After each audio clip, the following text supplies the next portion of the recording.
Value zone hyper mart Nandamuri Balakrishna గారిచే November 28న నాచారంలో గొప్ప ప్రారంభం. సో మీరు అనుకుంది అయితే సాధించారు ఇంకా రాజకీయాలలో.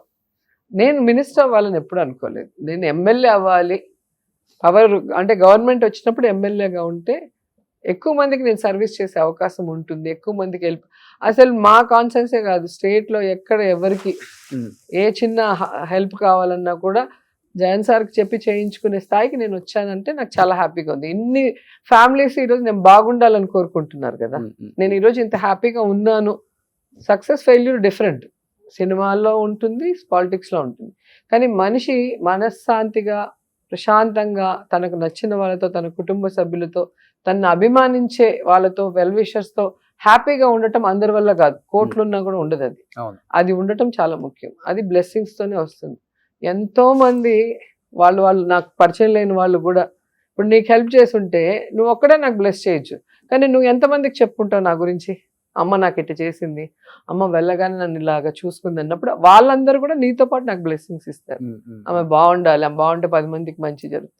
అట్లా బ్లెస్సింగ్స్తో నాకు హ్యాపీనెస్. మీ దగ్గర నాకు బాగా నచ్చే గుణం ఇది ఒకటే, పక్క వాళ్ళకి ఏదో ఒకటి చెయ్యాలి, అడిగితే మనం కాదు అనకూడదు. నన్ను నోరు తెరిచి అడిగితే లేదు అనేది లేదు. సహాయం నేను చేయగలిగిన ప్రతి సహాయం అందరికీ చేశాను.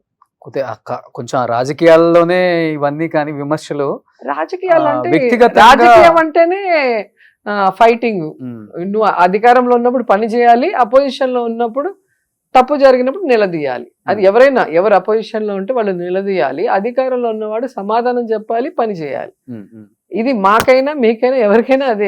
అపోజిషన్ లో ఉన్న ఫైర్ బ్రాండ్ అయితే ఇంకా ఎక్కువ సెక్యూరిటీని ఇవ్వాలి. కాన్వాయ్లు ఉన్నాయా, లేకపోతే ఉన్న గన్మెన్లు తీశారు ఏ స్టేట్ లో లేనటువంటి విధంగా. ఒక హీరోయిన్ కాదు, ఒక ఎక్స్ మినిస్టర్ కాదు, ఏమీ చూడట్లా.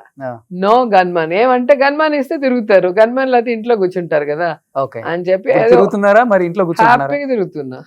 లేదా ఏం చేయగలరు? చేస్తే వాళ్ళకి కూడా అదే సిచ్యువేషన్ వస్తుంది కదా.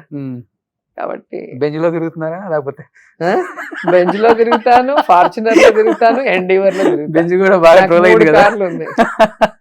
మీరు చెప్పండి, ఒక యాంకర్ గా మీకే అంత పెద్ద కారు ఉన్నప్పుడు 150 సినిమాలు చేస్తే నాకుంటే అదే అంటున్నాను. దాన్ని ట్రోల్ చేస్తారంటే వాళ్ళు ఎంత ఎదవలో మీరు చెప్పాలి.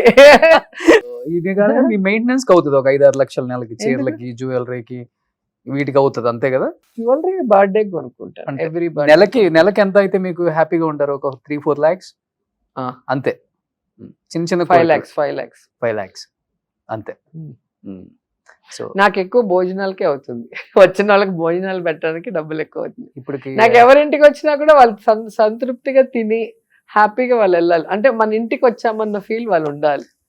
అది నాకు బాగా ఇష్టం. ఎవ్రీ వెడ్నెస్డే మీ నియోజకవర్గంలో ప్రెగ్నెంట్ లేడీస్ కి ఫుడ్ పెడుతున్నారు కదా, అది బాగా నచ్చింది. నాకు చాలా ఇష్టం అది కూడా.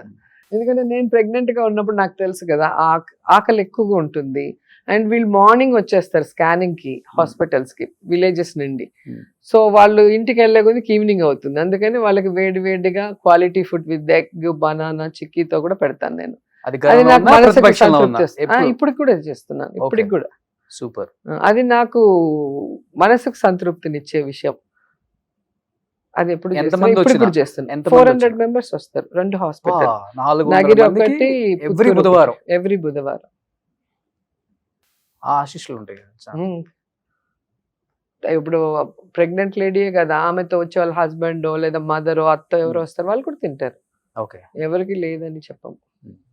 సో ఇప్పుడు ఇన్కమ్ సోర్స్ ఏంటండి? అంటే ఇప్పుడు రాజకీయాల్లోకి వచ్చిన తర్వాత ఉన్నదే పోగొట్టుకున్నానని చెప్పారు కాబట్టి, అన్ని పోయినా చెన్నైలో ఒక 500 నుంచి 700 కోట్ల ఆస్తులు ఉంటాయి రోజా గారిది అనేది ఒక టాక్. నీకు కావాలా?